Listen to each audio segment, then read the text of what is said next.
Giddy up. Hey, welcome back to another episode of HVAC Success Secrets Revealed with Thaddeus and Evan, where we have good conversations with good people, and any good conversation worth having is worth having drunk. Cheers, my friend. Cheers, good buddy. Yeah. Always a pleasure. Mm-hmm.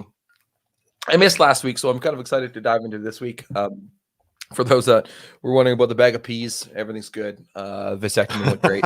No issues there.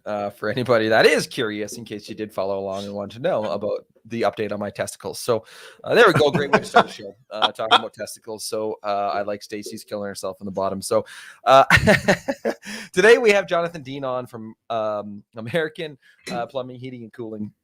And I am looking forward to this conversation. I know we met down, officially in person down at the Profit Rocket 2023 event that Victor threw on down in Austin, Texas, and had a couple whiskeys in us and had a great conversation. And then I talked about, hey, do you want to come on our podcast? He's like, well, I don't do podcasts. I'm like, but you want to come on ours? He's like, yeah, sure. Why not?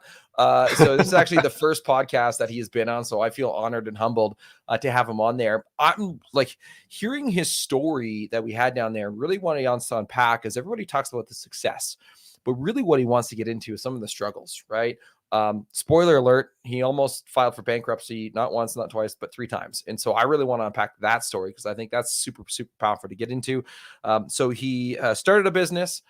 He sold that business for pennies on the dollar.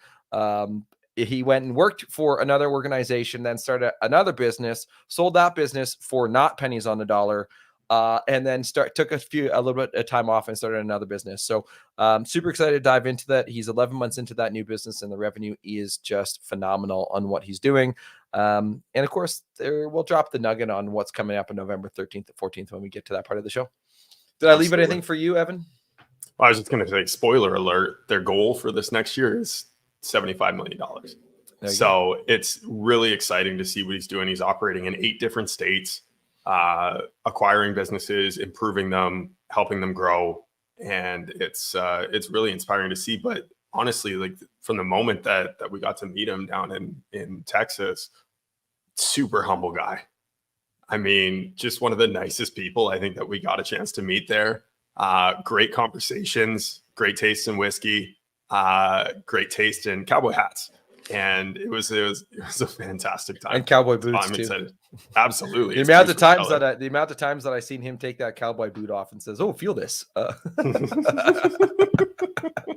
right. Well, without further ado, our sponsors. My bad. I jumped the gun there. The show, good thing I stopped that. A little practice, miss a week, and here we go. So we wouldn't be able to do it today without CHIIRP Real-Time 360 or On Purpose Media. No particular order. Let's go with CHIIRP. They're the ultimate automation toolbox for home service pros. Put it this way. If you wanted to add $42,000 in business, by the way, in shoulder season, this is when this happened, and it's what we're going into right now, in 1 month, just by adding in CHIIRP. Well, that's what Dave did. You want to add in $80,000 in revenue in 14 days in shoulder season? Well, that's what Cassie did. So how do they do it? Well, rehash programs, automated text messages, emails, ringless voicemails, direct mail, et cetera, et cetera. The list goes on and on and on. Schedule your demo today. And if you do, guess what? Follow this link, chirp.com/HSSR, and get 25% off your first 3 months. Steal of a deal if you want it. Mm-hmm. And our other sponsor, Realtime 360, realtime360.io. Go check them out there. Are you tired of juggling multiple marketing tools and, more importantly, agencies owning all of your logins?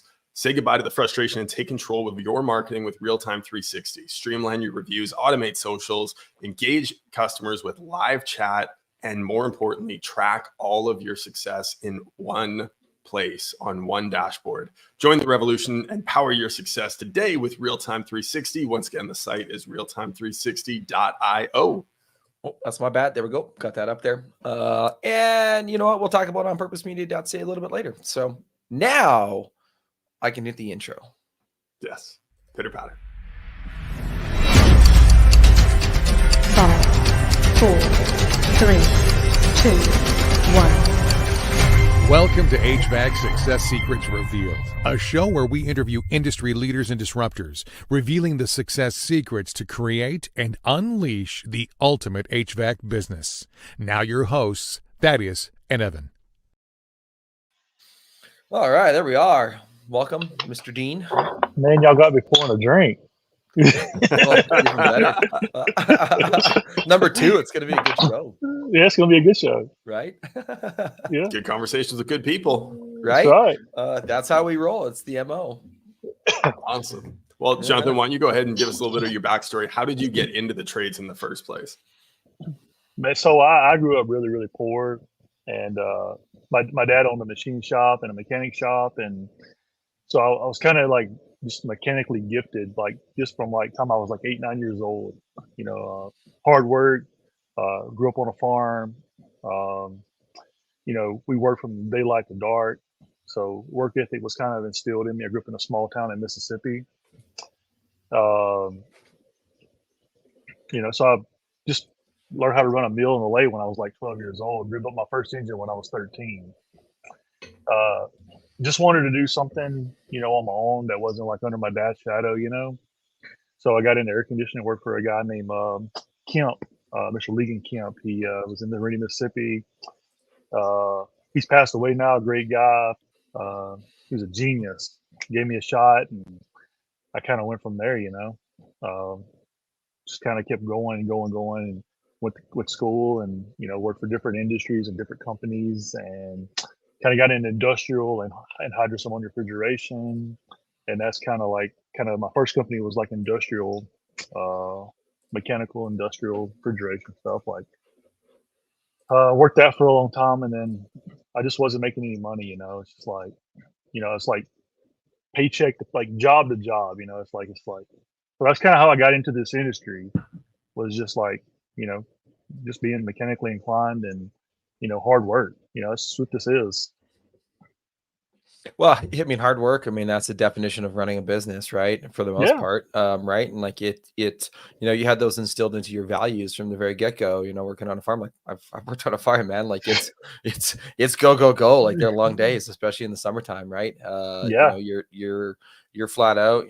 Shit. I remember doing a silage, and we were working 18-hour days, and you go home. By the time you got home, you'd sleep for 4 hours for a night for 2 weeks, because you were just going nonstop. I mean, yeah, you're driving a tractor or a truck, but still long days. Yeah. Hauling hay and feeding cows and feeding horses and, just doing the stuff nobody else wants to do. Mm-hmm. Same thing with running a business. Yeah. Exactly. Right. It. Well, and we're talking even in the intro, business struggles in terms of, running a business, and look, everybody that runs a business has some form of a struggle. But a lot of people don't ever show it or talk about it because they just put on what everybody wants to hear on social media. So I guess in having that story of, buy or building and selling 2 businesses, and now on your 3rd, working for another organization, what would you say if you could like pin it down to the biggest struggle? What do you think that biggest struggle has been so far? So not really so much now, but like, cause I kind of figured it out, but, and selling a couple of businesses actually makes it a little bit easier, but I would say trying to figure the cash flow out, like trying to like manage cash flow, manage jobs, manage your overhead. What's your pricing got to be like? It's really the truth. It's like, daggone, how am I gonna make payroll? It's like you're trying to figure everything out. You're just trying to figure it out.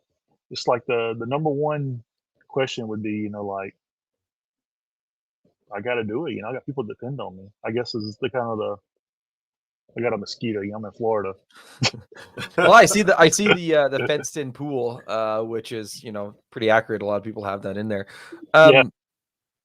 So I guess in managing cash flow, because I think this is an important piece, and I think what is it? The stat, 50% of stats are made up, including this one. 80% of businesses go to business due to improperly manage cash flow, right? And like your EBITDA is one thing, but your cash flow is another, right? When you actually boil that down, right? In terms of, so if you started, did you have any previous knowledge or education or experience in cash flow prior to starting your first business? No, I spent millions of dollars learning it. And School of Hard Knocks. So, and that's just it. Like, you can either learn from others or you can go through it yourself. And oftentimes that's the more expensive way of doing it. So that first business, you struggled. You did manage to exit it, but is that where you learned most of those hardships and failed and suffered? No. The second business is where I learned the most. Ooh. We outgrew our cash flow. I don't know if that makes sense, but I mean, Yep. for people who are watching, we outgrew our cash flow.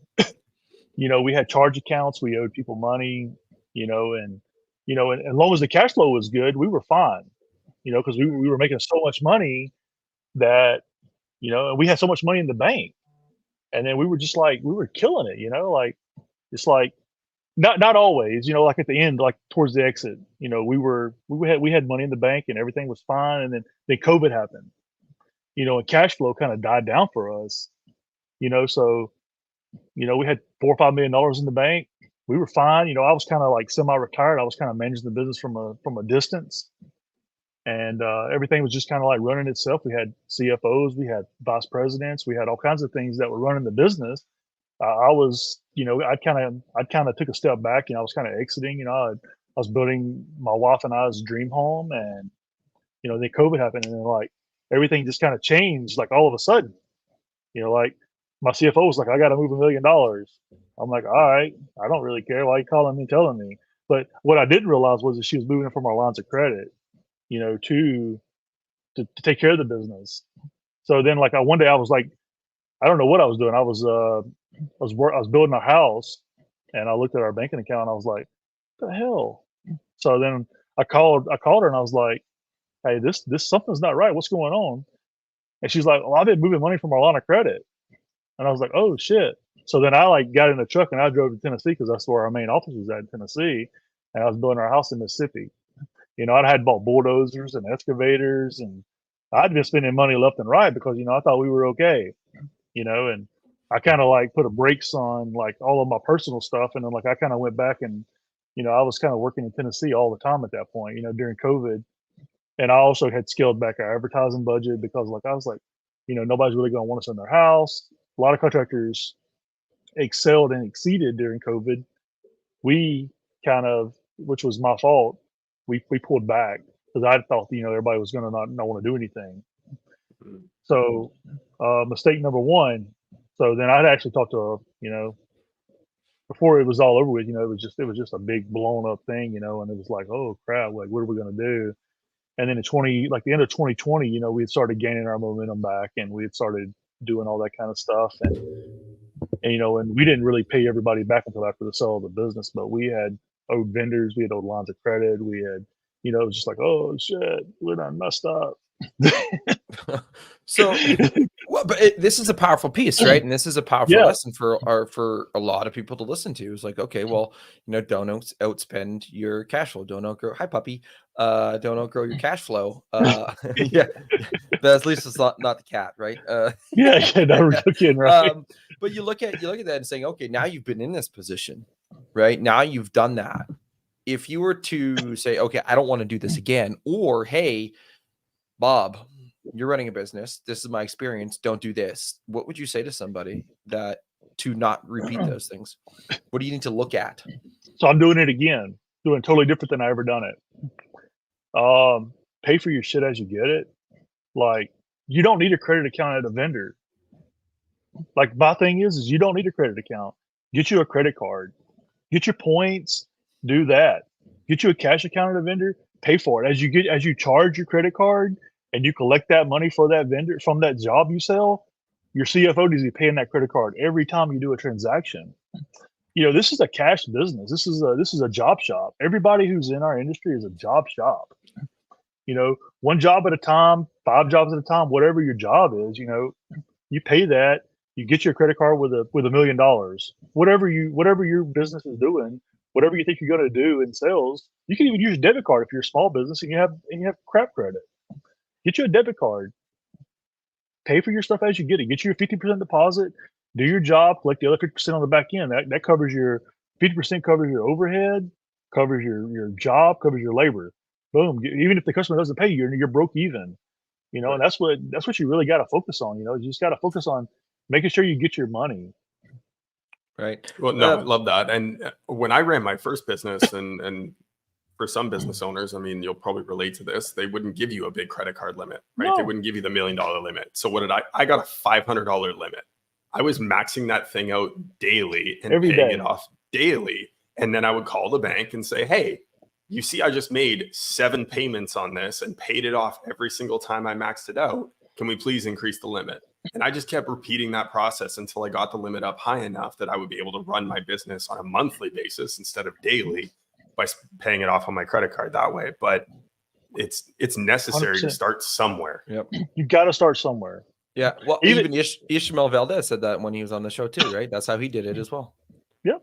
Yep. So you got to like build yourself, you know, like you have to find out like what does it cost to run your business, like your burden rate. That's what you need to learn. Like people, these guys who are like struggling, who don't really understand like what business is about, they need to learn what their burden rate is. You know, I talk to business owners in Austin, you know, nobody even knows what a burden rate is. I'm sure like guys like Ishmael and Ken and, you know, Tommy Mello and those guys, they all know what a burden rate is because that's how they base their business, how they scale their business. You know, these guys that are doing $1 million, $2 million, you know, they don't even know what's really going on. I mean, I don't mean that disrespectfully, but that's what we're here for, right? We're here to teach them Right. how to grow their business, So- because So what is a burden rate? it's like how much of a burden is your business under to get to that to cover overhead. Like, what is your overhead? Like, that's what your burden rate is. Like, what does it cost per hour? What does it cost per minute? Like, you have to break that thing down to like the minute. Like, you got to figure out how much money you got to make every minute or every hour. Really, we do every hour, but you can break that down to a minute. You can break it down to a second. You can break it down to as low as you want to go. But it's like, you got to figure out what it's costing you to actually do business before you actually know how to do business. Right. Well, and that's organizing your pricing too, right? And looking at what are your Absolutely. actual numbers on there and efficiency, and you know, obviously Billy Steven talks about it. Evan, we had another guest that talked about efficiency and going from the averages of like 35 to doubling that to 70. I don't remember who that was. I think it might have been Steve Miller down in Phoenix. We haven't released that episode yet because we were live and we didn't have internet, etc. But like Steve Miles. Not Steve Miller. Miles. So my bad. It's been a wild day, so apologize, Steve. It's all good. You're good. Right, but knowing your efficiency, right? And those are Yeah. key things to know. So Here's something I'm curious on. So you talked about with COVID, you pulled back because you were pulled back. nervous, right? You weren't sure if people would allow you in their home. How do you, as a business owner, how do you assess your decision making as to when to go all in on something versus when to be very cautious? So my wife is like, you know, she's my boss. So she's like most households. you know, so I manage all these guys and all these ladies every day, you know, but she manages me. So, you know, and but she's a great woman. You know, if it wasn't for her, I wouldn't be where I'm at. You know, I would still be in a truck working for somebody else. I'd still be making somebody else money. She's like, and I was making great money working for somebody else. She's like, as much money as you're making for somebody else, you need to make that for us. And we were still dating at the time. We were newly dating, and you know, she like, you know, my credit was shit, you know, because I had went through a bad business like right before I had started the good company, you know, and she's like, she co-signed with me. She used her credit to build our business. Like I have no quarry in saying, you know, like how I got to where I'm at. And if it wasn't for my wife, I would not be where I'm at. You know, so kudos to my wife. She's the real MVP, you know? Right. Love it. You mentioned credit was shit, and this is something that I wanted to touch on because I heard this advice given at Profit Rocket by somebody to a new business owner. They started, they're probably about 10, 12 months old now at this point. They're like, I can't get financing. I can't get financing. I can't get approved for financing. I don't have the credit. And now, obviously, the credit card is one way to be able to do that. And he's been trying and really trying to do that, but he can't get on with some of the better financing providers. So he actually said, go to your vendors and get a credit there to be able to build your credit. But you said no. So I'm curious between the difference of advice there. A credit vendor is not going to report to your credit bureau. Like when you go sign up for EGA, like Optimus or Green Sky or Good Leap, you know, or Upgrade. We're using Upgrade a lot now. Or we're, you know, anybody that we finance with, they run your personal credit. Because you're personally guaranteeing that anything you do is going to be done right. So I would not recommend because like a vendor is not reporting to your personal credit bureau. The only time they're reporting to your personal credit bureau is if you default on that credit terms and they sue you and they put it on your personal credit because you're a personal guarantor. And it's a long process. So my thing would be to like, everybody's got, anybody who's doing a business, has got $5,000 pretty much. You can get access to $5,000. Go down to your bank, your credit union, wherever you're banking at, get you a $5,000 secured credit card. Build your credit, pay that credit card every month. Keep that thing below 10%. That's going to boost your credit score more than anything else you can do. And if you want to close it, keep it for a year, because if you close a credit line within a year's time, it kills your credit score. So keep it at least a year, then get you like a Capital One card or a, I don't really know. I think Chase is pretty good. I have a Chase card, so I think that Chase is like a pretty good credit score. But find you some credit cards that are like for the fair credit side after you got your secured credit card, and then get you something that's got $500 limits, like like you guys had, and then you just build that up and you pay it on time. You max it out, you pay it. You max it out, you pay it, and then before you know it, they're going to increase your limit. Yep. And an important distinguishing factor here: business credit card, business credit versus individual credit and individual credit card, right? Two separate lines. Absolutely. Yes. And if you personal guarantee on something, that's not showing on your personal credit. Now, if you co-sign, that's going to show like when you buy vehicles, we have a corporate account with Enterprise, so we can buy 50 vehicles, and that's going to be on the company. There's no personal guarantee with Enterprise. You just got to show financial, show a balance sheet, show a positive. You have to go to the bank and get them to sign some stuff saying that you got like a positive balance and what your balance is and that kind of stuff. But, we just ordered 50 trucks, and we didn't personally guarantee that. But if we need trucks immediately, we go down to like a Ford place or a Dodge place, and we have to personal guarantee that loan through Ford or through Chrysler Capital or whoever we're using. But that never shows up on our credit unless we default on that loan. But it just shows up on the company credit. We pay those payments every month, and everything's fine. If you default on them, then it shows up on your personal credit, and then you're kind of screwed at that point. So don't default on loans. No. I had defaulted on loans before. I had no choice. Right. And so that's what I wanted to bring it back to was, and I'm assuming that was around the time that you were contemplating bankruptcy, correct? Yeah, absolutely. Walk us through that time. What was going through your head? What was happening in the business? What was happening personally? Just the clusterfuck of the situation that led you to thinking that this is the way out. Man, I just didn't know. I did some of those. I did some loans and stuff. I had like just trying to like pay those daily loans. I'd borrow like $30,000. I had to pay $50,000 back. It was like $500 a day. And it's like, oh shit.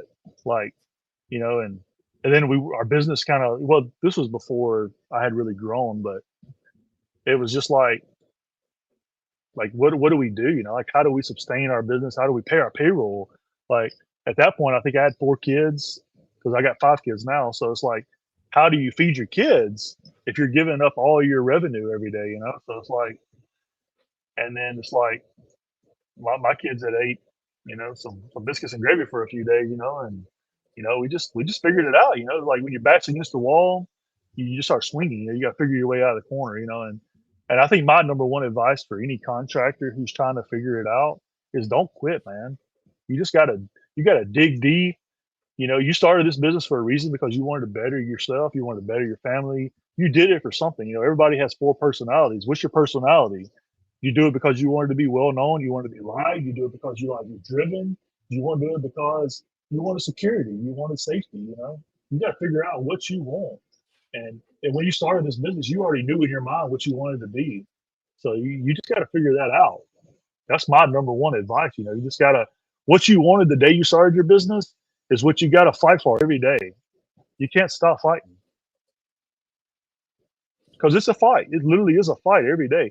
Even at the level that I'm at now, it's not all roses. Like everybody sees me on social media. They see me going to these events. They see me with the nice cowboy hat and they see me with the nice boots, but they don't know what I went through to get those nice cowboy boots and those nice hats. You got to fight every day.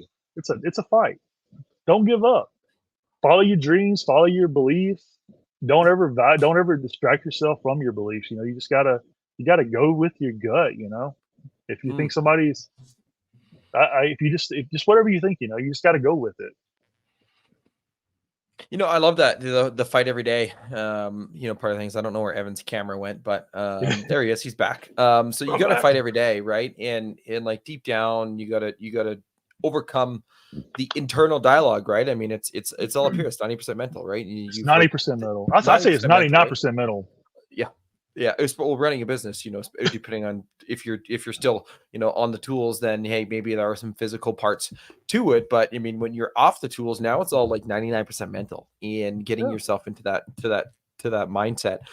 So when you think about that and getting yourself in the fight every day and overcoming those obstacles and overcoming your own limiting beliefs, imposter syndrome, whatever you want to call it, what are some of the things that you do on a day-by-day basis to be able to help you build your confidence to continue to run the business and fight every single day? Well, I talk to a lot of contractors, because I help people for free. I try to help mentor people, and I try to help them grow their businesses. If you're not looking at your numbers every day, you're not looking where you're at every day, you're not looking at the profit, you're not looking at your gross sales, you're not looking at your overhead, you're not looking at your labor, you're not looking at your COGS, and you're not looking at your bottom line of what you're actually making, then you're failing. If you don't know your numbers, you're failing. I talked to several contractors, GMs, COOs even, that we were talking, just kind of like bullshitting back and forth, and are like, I think we're doing 25 million, and our cost of goods is, I don't really know, I'm like, well, you're fucking up, you got to figure it out, if you don't look at your numbers every day, you're not succeeding. Right. I love the dog lying in the pool, by the way. Is he laying? Oh yeah, it's lying in the pool. So I was like, oh, his arm went up right as the dog was walking into the back. I'm like, is it gonna jump? Is it gonna jump? He's 11 years old, man. That's like my baby. So yeah, he does. Yeah, 11 years old, does what he wants, right? Yeah, it's like one of my kids, right? Dogs are part of the family, right? And the kids. He is. I was actually with somebody at the dog park yesterday. Their dog had just passed away, 17-year-old black lab. And like, wow. Right. I mean, that size of a dog, the larger breeds, I mean, that's a phenomenal run. So going back to, a little history about this dog. So everybody in this industry knows, because who's friends with me on Facebook, these dogs actually saved my kid's life. I don't know if you guys knew that. Because, my son, my 2 years ago, my 5-year-old went missing, spent 17 hours in the woods. It was like the first cold day in Mississippi. We had a 100-acre farm in Mississippi. And he went running off with the dogs, and it was like 40 degrees outside, and it was the first cold night of the year, and they spent 17 hours in the woods. These dogs actually blanketed my son in the woods and made a burrito. He calls it a burrito. So these dogs actually kept my kid alive in the woods overnight. So these dogs get whatever they want. Right? No kidding. That's a phenomenal story. Yeah. Which led me to sell my last company so that I could be home and take care of my family. Walk us through that decision. I was traveling all the time. It was after COVID. My wife was kind of handling all the home front stuff, building the house, handling contractors. I was in Tennessee working all the time, and she had the weight of the world on her shoulders. And we had a painter at our house, the house we were building, and she walked in the house, get some money out of the safe to pay the painter. Our kid slipped out the door and took off with the dogs. And she called for him 7 minutes later. He wasn't there. She called 911. We had the community come, and they within Meridian, Mississippi. It was like a close knit community, about 50,000 people, and we probably had 5,000 people. We had the Homeland Security, the MBI, Mississippi Bureau of Investigation. We had the local Lauderdale County Sheriff's Department. We had the Air Force, the Navy. We had all kinds of people come. It was you really can't really put into words how much that means to you until it happens to you. But we spent 17 hours in the woods looking for him overnight, and obviously he's fine now. But we still aren't fine. But the dogs get whatever they want because they stay with him all night. It was and then I was like, it doesn't matter how much money you have, how much money you want. It's like your family. If you lose somebody that you love and you care about, none of this really matters because in the end, we're doing this for our family. We want our family to have a better life than we had. I mean, I gotta I mean, well, first off, thank you for sharing that story. Yeah. You know, I'm thinking about my kids, and I'm just like, wow, I'm at, like the mental struggle with inside of my own 2 ears. I think on that is super powerful. Like, how do you? I mean, how? Trying to think of the best way to word this question in terms of in that moment and uh right there you go. Yeah. Sorry. Yeah. It's kind Perfect. of, Perfect timing.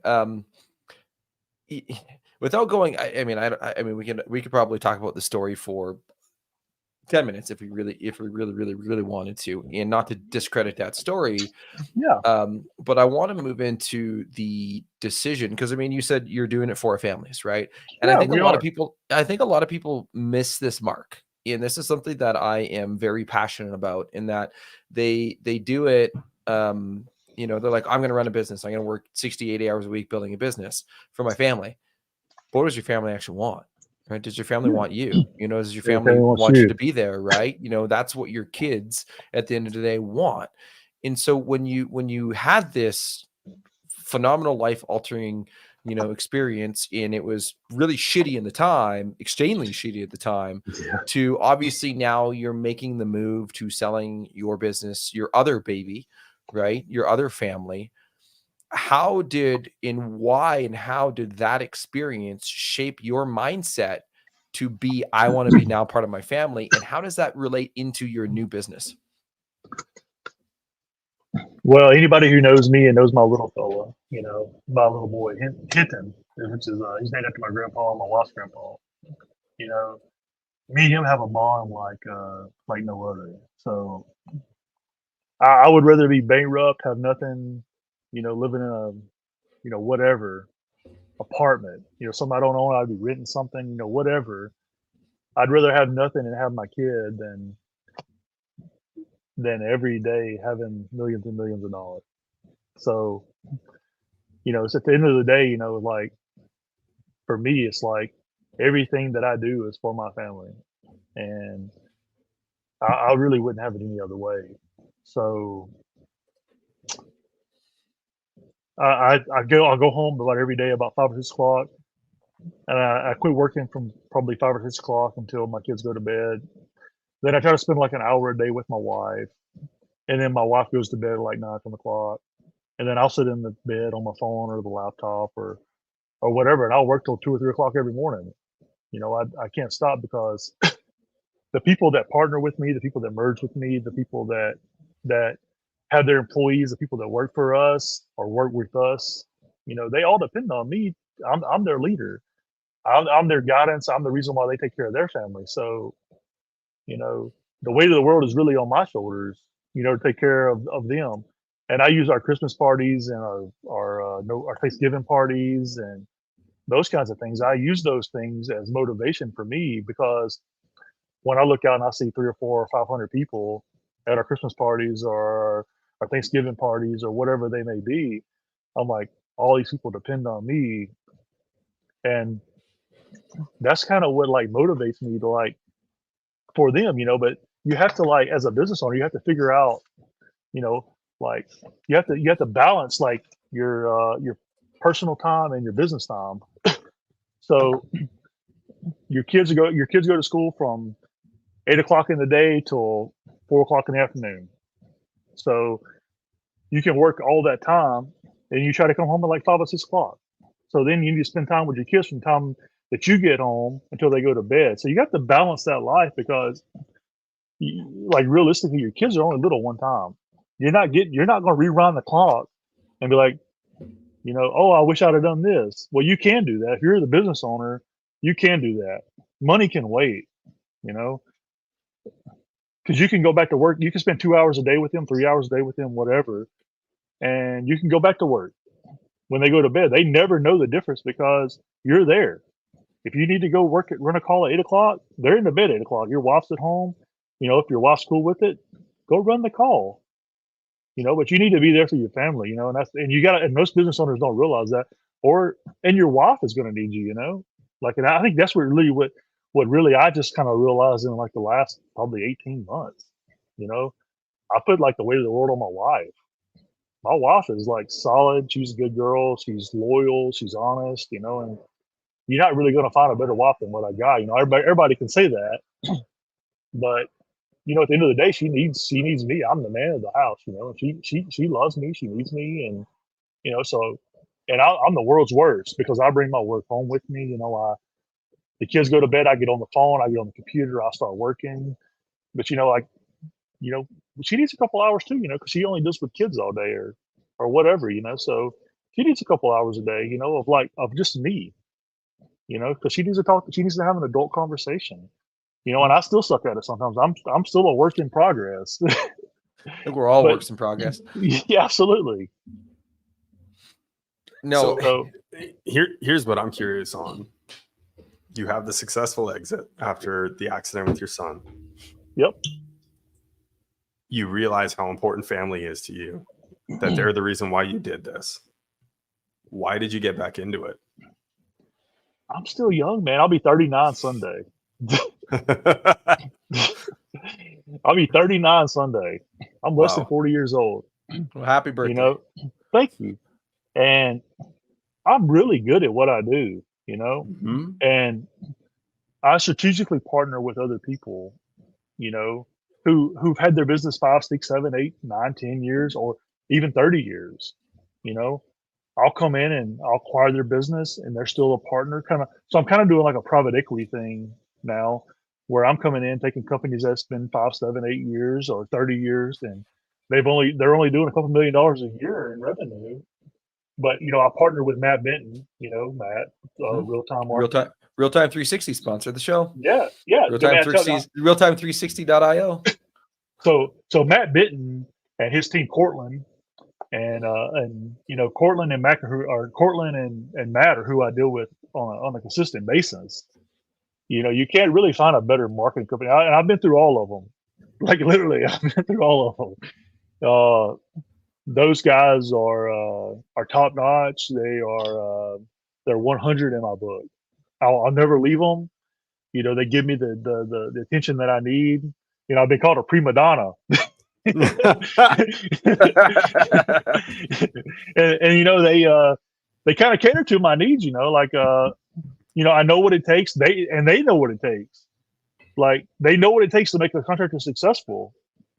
And that's what it is, you know, like, you know, I recommend everybody, every time I get a chance, somebody's looking for a marketing company, I'm like, hey, Matt Bentland, Cortland, you know, that's who you need. You know, there's no other person in this industry who's going to care. I could text Matt. What time is it? Let's see. 4:45 your guys' 4:45. time. 45 Yeah. time. I can text Matt right now. I guarantee you'll text me back right now. I can text Cortland right now, and she'll text me back right now. I can text Cortland at 9:00 tonight. She'll text me back. How many marketing companies you're going to know that your representative for their company is going to text you back right now? Within 5 Not minutes. two and us. So that's what I'm saying. There's not many. No, there isn't. No. So those guys are going to go all the way with me until I sell this thing in a few years, you know? And there's my little girl right there. So that's what you got to do. You know, you got to partner yourself. I've always said, you know, it's not about what you know. You can be the best air conditioning company in the world, but if nobody knows who you are, you're nothing. You're not going to be anything. You got to align yourself with the marketing guys and marketing people who are going to get your name out there and let people know that you're the best person in the country, the best person in your whether you're the best person in the country. We're kind of a national company now. Whether you're going to be a national company or a local company, if people don't know who you are, you're not going to be anything. Nobody's going to know who you are. There's a lot of different ways that we can go from that conversation right there. And I would be remiss if I didn't interject with our random question generator because this seems like a great opportunity to be able to put it in there. So the random question generator, since you've been a fan of the show and been a watcher, you probably know what's coming. So the random question generator is brought to you by On Purpose Media, where we can get you more than a puppy on the internet. More likes. More likes. More likes than a puppy There on the you internet. go. My bad. My bad. So, Dad's got gone a little cross-eyed since he's had a little whiskey. So right. I mean, it's been at least a week and a half since I've had a drink, so maybe that's Hey, why. that's pretty good. You kind of went I dry had on us. well after Phoenix, I had to, and then you're not supposed to have like a drink before the vasectomy and like a drink after, and like let's be real, I haven't wanted to have a drink anyways. So if it you does want to numb the pain, I've heard. it does a little bit, yeah. So, by the way, if anybody has any questions about a vasectomy, hit me up. I'll give you all the deets. On Purpose Media, we're your local home service marketing experts with a flair for HVAC. If you want to get a marketing analysis, you're not quite too sure if your marketing company is doing the right job for you, hit us up on purposemedia.ca/marketing-analysis. We'll get that for you. So you get 3 questions coming your way. You don't actually get to know what the questions are. I haven't even read them myself, but All right. you get to choose question 1, 2, or 3. You don't get to know what the question is. All right, let's go. Which question do you want? Quick, 2. 2. Go to the middle, all the way. if you were a pirate, what would your pirate name be? Shit, that's pretty no good.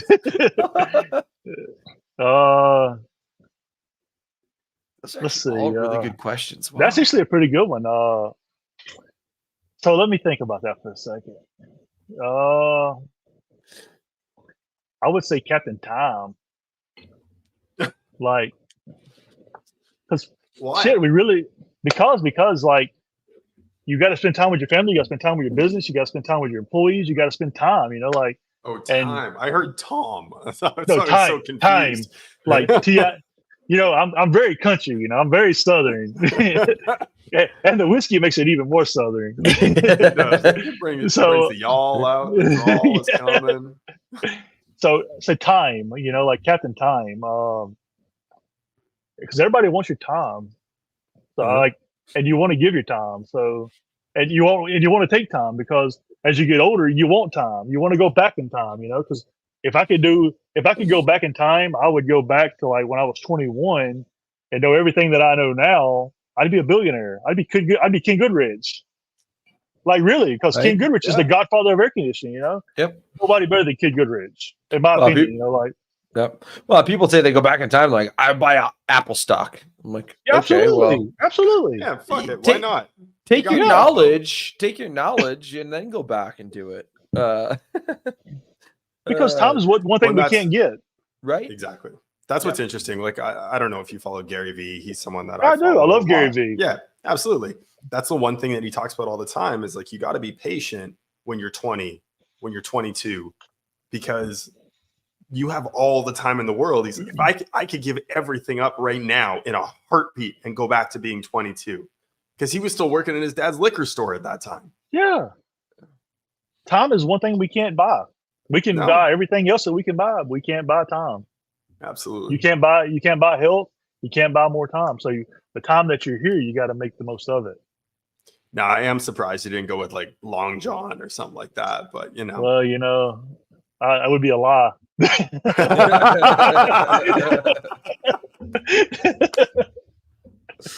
Honesty and transparency. I love it. Oh, that's awesome. Tall John. Here we go. Right? Maybe tall. I'm like 6'3", 6'4", so tall would be good. Yeah, Tall John, not Long John. To tie this into what we talked about before with the marketing company, and you said, let's find someone that can help us spread the message out, Absolutely. spread it out as far as we possibly can. This transition from how do I get things done to who do I need to bring in to get things done? When did that start to happen? It started to happen with my company, whenever my other company that I had before I started this company, American Plumbing. It's not really about, you think about how many people are out there like Ish and Tommy and Ken and you guys, and how many other contractors are out there that really know what's going on. Like these guys have it figured out. It's not really about what it's about who that knows what's going on. Right. And like Ish opens up his doors, to everybody who wants to come to the shop. If you're if you're a $1 to $5 million, I've been to Ish's shop and I love Ish. Ish is a great guy. He's an operator, great operator. If you're a $1 to $5 million guy, you don't need to go to Ish's shop because you can't comprehend what he's doing. Correct.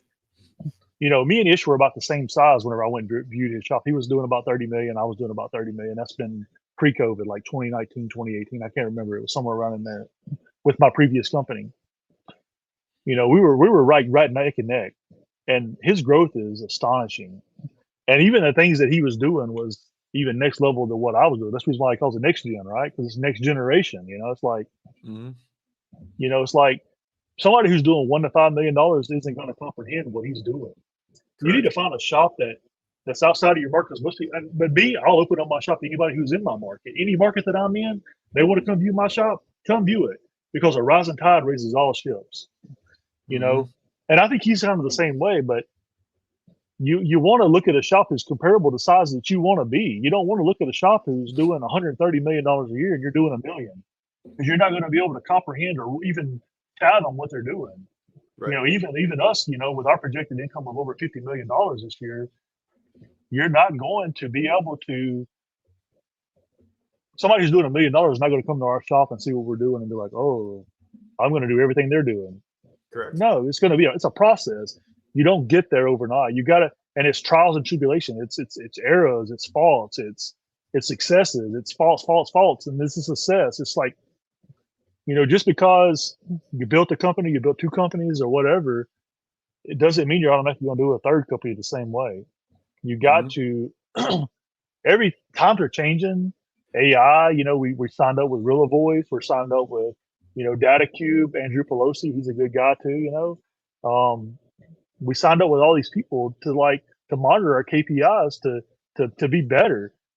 You know, you don't have to, as a smaller company, you don't have to have all those things. You just got to manage what you got, get your cash flow up. Then you start adding things to be better. So if you add Data Cube is probably the biggest thing that you can do, in my opinion, to be better than what you are yesterday, today. You know, because your technicians are competing. You know, it's a competition amongst the guys. You know, it's a friendly competition. Everybody wants to be better than the other person. It's kind of like keeping up with the Joneses, right? Data Cube kind of brings that to life. You know, you because you're competing with your fellow employer, like your fellow employees. So how do you keep that competition alive while still simultaneously bringing about the collaboration aspect of it, where when I win, you win, and we all win, and we help the company achieve their goals, but I still want to beat you? That's a good question. So so what we do, we have a company-wide Slack for every location: Vegas, Mississippi, Florida, you know, everywhere. We have a Slack conversation so every day everybody posts, you know, even though we can see it like in Data Cube and stuff, like whenever all that stuff goes live, we still post in our Slack conversation. We have a daily revenue channel that you post in. Like everybody posts their wins. You know, they post their 0 tickets, so they post their losses as well. You know, like everybody wants to be better, and I think that one of the things that I'm really good at is like I'm really good at like bringing out the best in people. You know, you see so many owners that are negative, and you know they only focus on the negative things. I don't focus on anything negative. I turn everything negative into positive, because every negative has to have a positive. It's like the universe, you know. You have to have a negative. If you have a negative, you got to turn it into positive, because everything has to balance out. It's got to be a 0. So if you're -2, you can do +4. You still get a +2. You still get a 0. So everything has to balance out. So you just got to be positive in life. There's lots of things to be negative about, but there's always, you work on the things that you have to do right now, and you plan for the future. So 2 things that I would recommend for any business owner when you're starting a business is you have a start plan and you have an exit plan. You set your start plan and your exit plan have to go kind of coincide together. If you want to do $300 million in 5 years, you got to have a plan to get there, right? How are you going to do that? You're going to acquire businesses, you're going to buy businesses, you're going to merge with businesses, you're going to grow your business, you're going to team up with the best marketing people in your industry who you feel confident with, you know, and that's who you're gonna go with, and that's how you grow your business. You partner with people who have the same personality and the same mentality that you have to get to the next level. Because if a contractor wins, the market people win. If the market people win, the employees win. If the employees win, the customers win. Everybody wins. There's really not, and everybody wants to be a winner.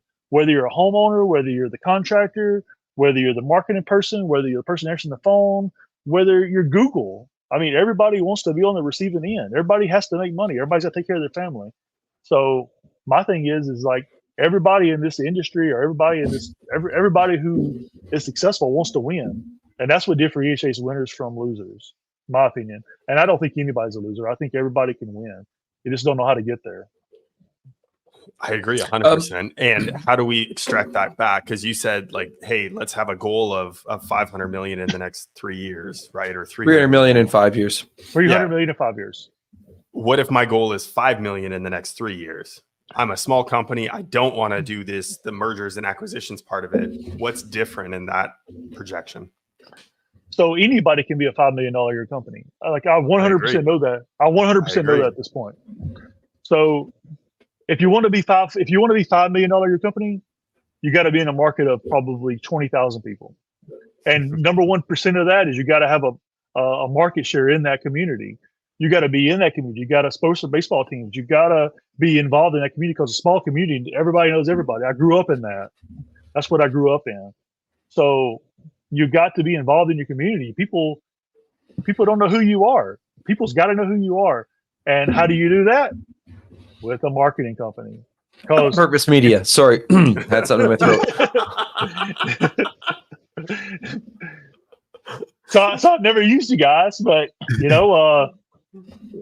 like I've used a bunch of people. I've used I'm not going to mention who I've used, but I've used lots of people that failed me, and and I'm a firm believer. Everybody who follows me on Facebook or any kind of social media, they know that I'm a Matt Benton fan, 100%. True and true.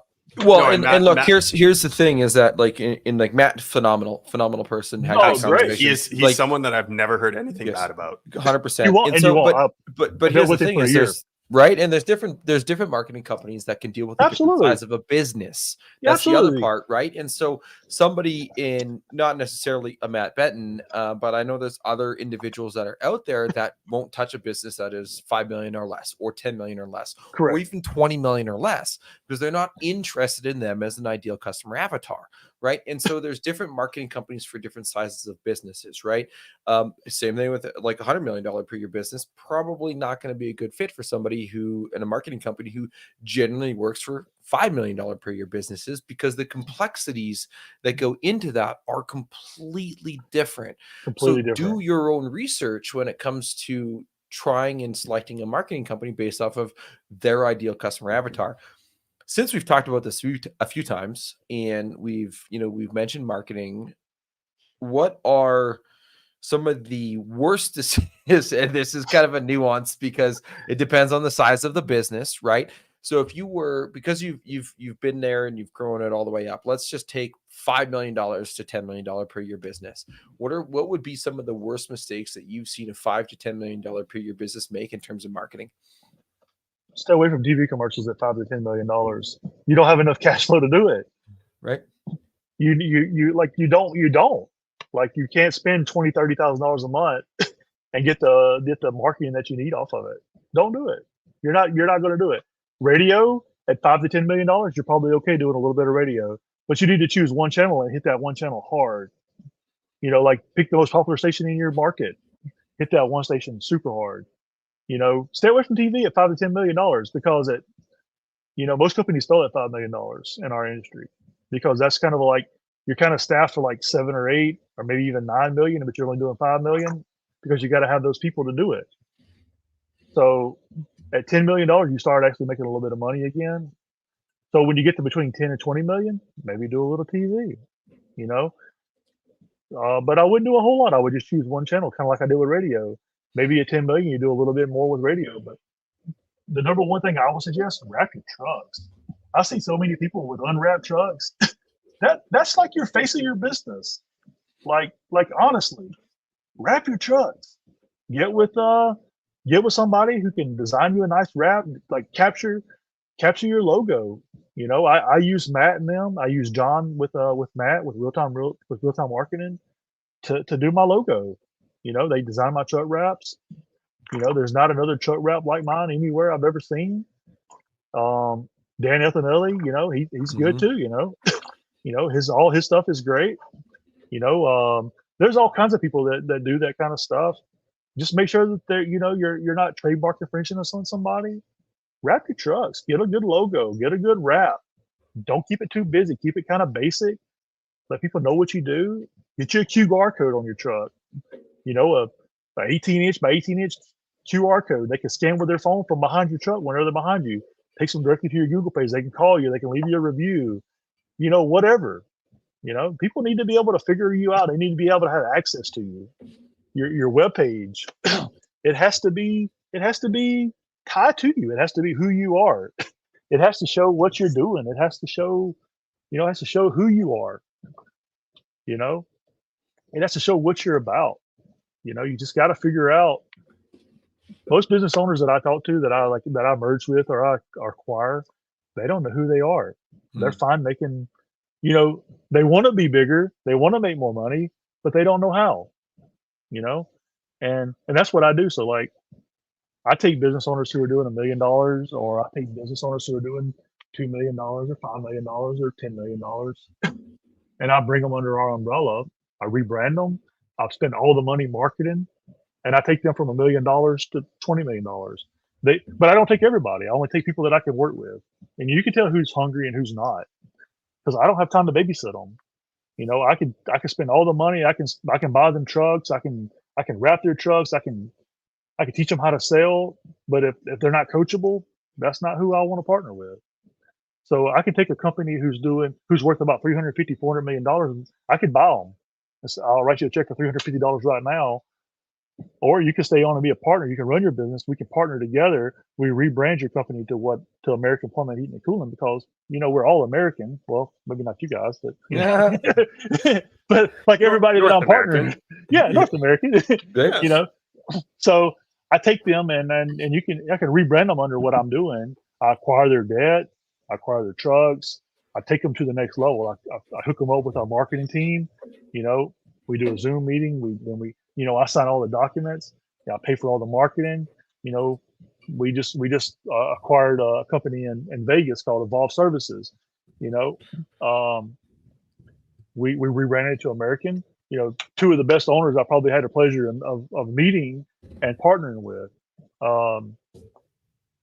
Very smart, very dedicated, hardworking, probably some of the hardest working people I've ever met. But I'm going to take them. Our goal for Vegas over the next 18 months is $30 million. Just for Las Vegas. So no. Vegas is an unreal market. It's I'm going there this weekend, so I'm excited.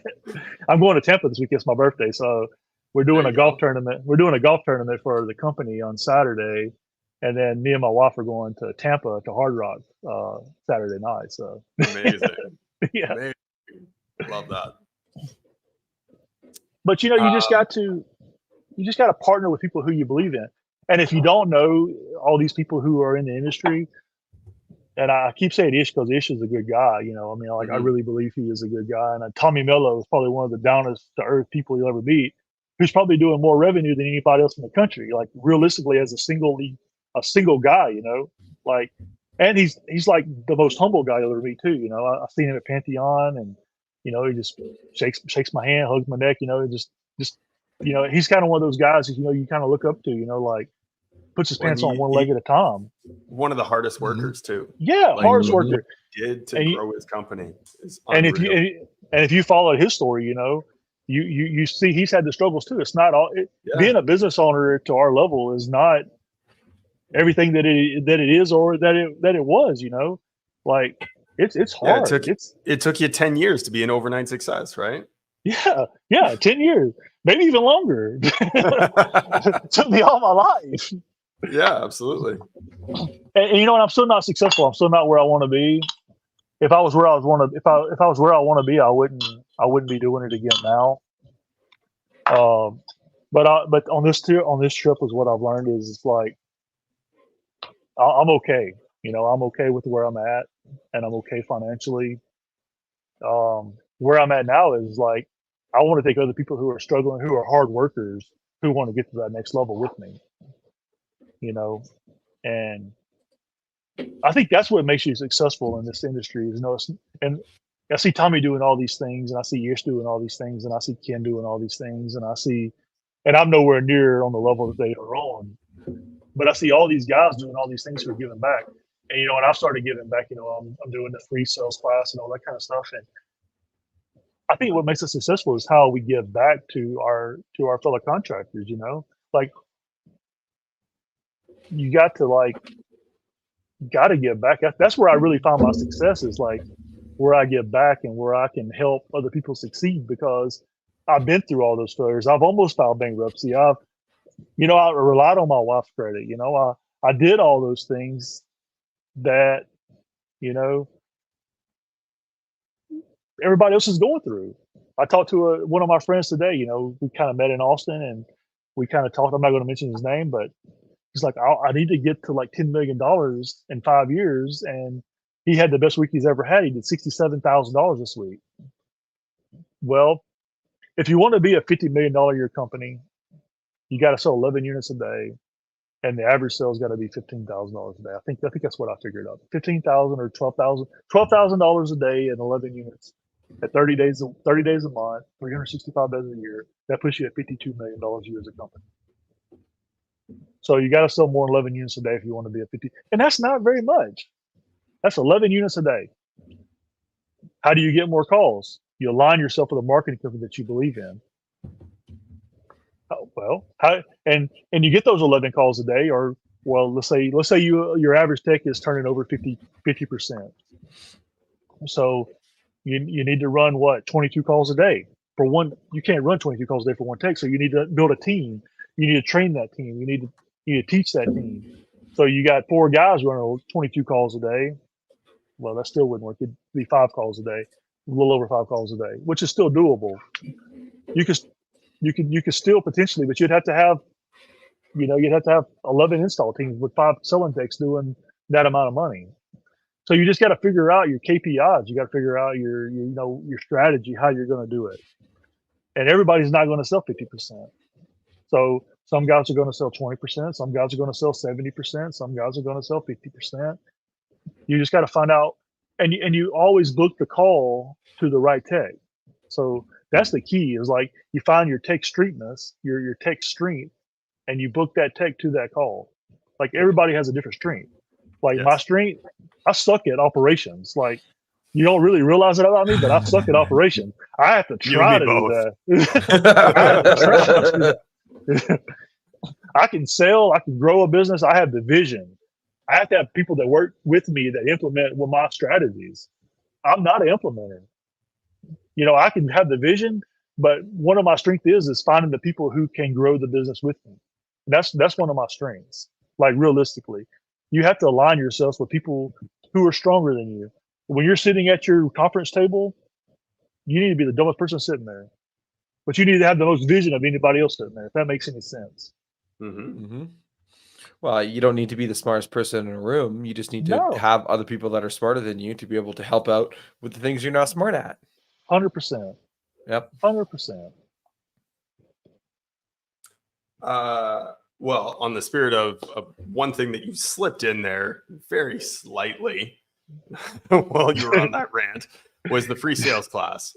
So I want you to talk really quickly about that, and then we'll make sure that we drop the link for that. So on November the 13th and 14th, I'm going to hold a free training class for anybody who wants to come. Come to Sarasota. It's beautiful here. It's it's 85, 88 degrees, pretty sunny. And anybody who's struggling with sales, anybody who wants to maybe learn a little bit about business, come to our class. It's free. I'm going to provide lunch for the guys, girls, ladies. We're going to get a big meeting room. We're going to have fun. I'm going to set up a kitchen table. We're going to have a couple big whiteboards in there. We're going to write down everybody's objectives, and We're going to go through every one of those objectives as a team. We're going to do some role playing. We're going to have the units set up in their old units. We're going to tear them apart. We're going to show you guys how I actually sell units and with the customer.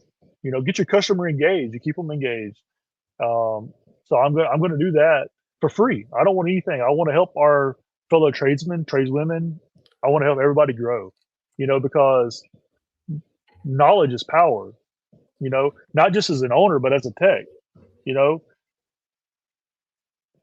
the better you are for yourself is the better you are for your family. The better you are for your family is the better you are for your company. Because if you have a good home life and a good work life, your life should be good. That's what I've learned over the last, you know, 21 years, 22 years, however long I've been doing this. And if somebody wants to sign up for that, just shoot me a message on Facebook.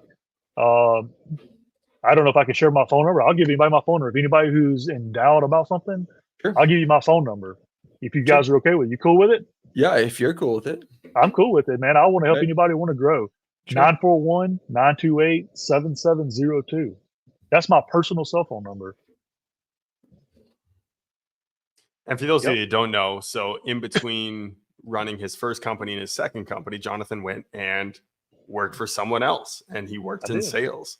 And how much did you sell as a technician? As a technician, back with Jimmy, I was his number one. I don't really know the number exactly, but I was the number one sales company for Jimmy Hiller Plumbing, Heating and Cooling, out of his whole organization. It was 500 techs, and I was beating everybody by millions of dollars. So there you go. If you don't know Jimmy Hiller and you haven't heard of the Hiller Company, go look them up because they are a massive organization. And I tell you what, Jimmy's one of the downest to earth, greatest guys you ever meet in your life. Yeah, absolutely. And one of the best people I ever worked for. I think probably one of the only people I ever worked for in this industry. But he's probably one of the best, most respected guys that I ever worked for. I have a lot of respect for Jimmy. And but I was beating everybody in his whole company by leaps and bounds. There was nobody even comparably close to me in my sales numbers. Perfect. Love that. Well, that's a good class to be able to hit them up via text message, hit them up via Facebook. I don't have that link handy, but if you want to send them also an email, jdeen@americanphc.net, or if you want to reach out to them on their web, americanphc.com. Been a slice, phenomenal show as always. However, we do have one question here for you. Let's go for it. One last about question. The hair for Matt. No, I believe that your hair is real. I do not think it is Rogaine or just for men. But Matt, I did try to find a GIF for that. I could not, sadly. At least with, I'm sure on my Giphy keyboard on my phone there were some, but not on Facebook. But Jonathan, what is one question that you wish people would ask you more, but don't? Probably one question that I wish people would ask me, but don't. Mm-hmm. There's a bunch, but like if I had to sum it into one, like what's the secret, right? Because that's the name of your show. Like what's the HVA success secrets? Find people that work with you, because I don't really have anybody that works for me. Everybody works with me because I still get out in the field. If I need me to do an install, I can do an install. If they need me to go dig a trench, I can dig a trench. The secret is find people who care. Because without people who care, and if you don't care, your business is nothing. So care. Just care about your customers, care about your people, care about your plan, care about your processes. You just got to care. That's really the truth. Whoop. My bad. Clicked the wrong button. So I was trying to... There's a few comments in there, but you know, when you surround yourself with people that find people that care. I mean, that's a super powerful and important piece to be able to put in your business, right? When you have that in there, you know, it allows you to be able to surround yourself with greatness, right? And when you can surround yourself with greatness, that's really what levels you up, right? And in anybody, in any walk in life, no matter where you're at, focus on the positives. Focus on the people that you're surrounded yourself with. And that's what's going to make you great. Evan? Sweet. No, you nailed it. John, thank you so much for coming on the show. Appreciate you a lot. Thank you for the knowledge that you dropped. Thank you for the information that you shared. I think it's going to help a lot of business owners out there. Yeah, and like I said, like if anybody needs anything, I'm an open book. We have several different offices that do between 2 million to 5 million. We have offices that do between 5 million and 10 million. We have offices that do between 10 million and 20 million. If anybody wants to come to one of those offices and do a tour, my doors are open for anybody that wants to do anything. Anybody that wants to pick my brain, anyone wants to do any knowledge I got, any paperwork we got, any price book we got, I'll share it with anybody. I'm an open book. Love that. And that's what's going to help. I mean, you mentioned it yourself. The rising tide raises all ships. And when we can do that together, when we can band together, when we can do those sorts of things, we're going to do great things. Absolutely. Awesome. And until next time. Cheers. Cheers. Cheers. Well, that's a wrap on another episode of HVAC Success Secrets Revealed. Before you go, two quick things. First off, join our Facebook group, facebook.com/groups/HVAC Revealed. The other thing, if you took one tiny bit of information out of this show, no matter how big, no matter how small, all we ask is for you to introduce this to one person in your contacts list. That's it. That's all. One person. So they too can unleash the ultimate HVAC business. Until next time, cheers.